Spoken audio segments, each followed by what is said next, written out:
Joel, Kabanata 3.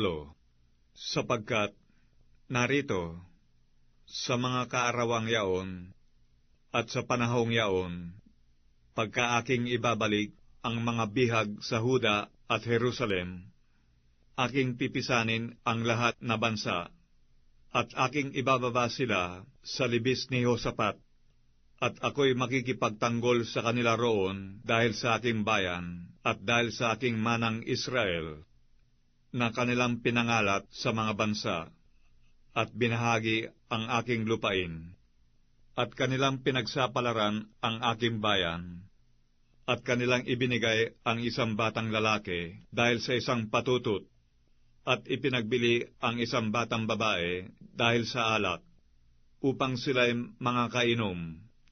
Oo, at ano kayo sa akin, O Tiro, at Sidon, at buong lupain ng Pilistia?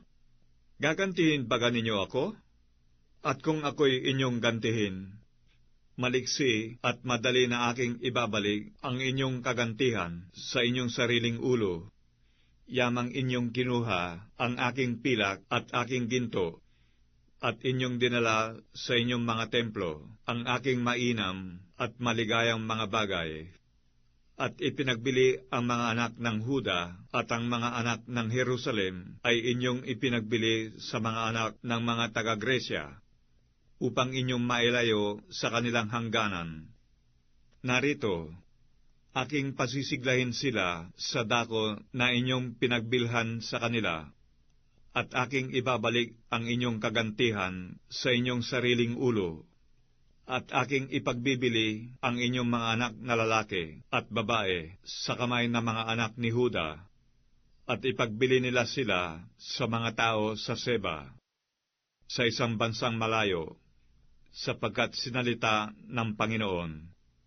Itanyag ninyo ito sa mga bansa, mangaghanda kayo ng digma, pasiglahin ninyo ang mga malakas na lalaki. Magsilapit ang lahat na lalaking mangdidigma, sila'y magsisampa.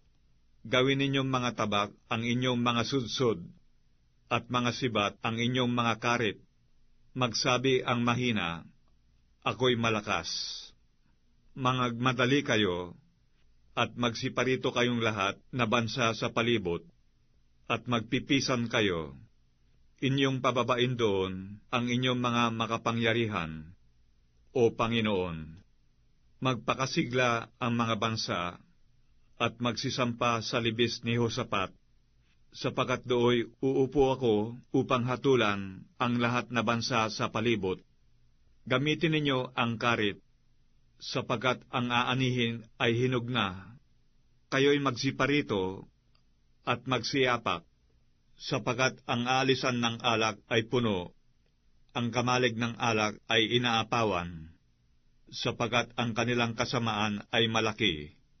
Mga karamihan, sa libis ng pasya, sapagkat ang kaarawan ng Panginoon ay malapit na sa libis ng pasya.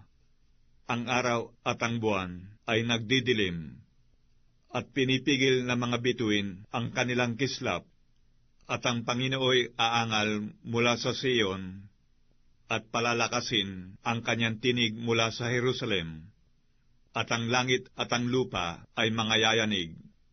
Ngunit ang Panginoon ay magiging kanlungan sa kanyang bayan, at katibayan sa mga anak ni Israel.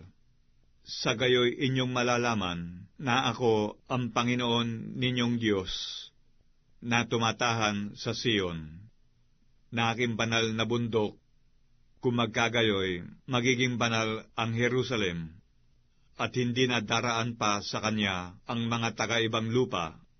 At mangyayari sa araw na yaon, na ang mga bundok ay tutuluan ng matamis na alak, at ang mga burol ay aagusan ng gatas, at ang lahat na batis ng Huda ay aagusan ng mga tubig, at isang bukal ay babalong sa bahay ng Panginoon, at didiligin ang libis ng Sitim.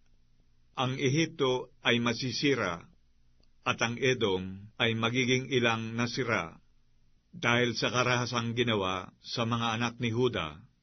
sapagkat sila'y nagbubo ng walang salang dugo sa kanilang lupain. Ngunit ang Huda'y tatahan magpakailanman, at ang Jerusalem ay sasalit-saling lahi, at aking lilinisin ang kanilang dugo na hindi ko nilinis, sapagkat ang Panginoon ay tumatahan sa Sion.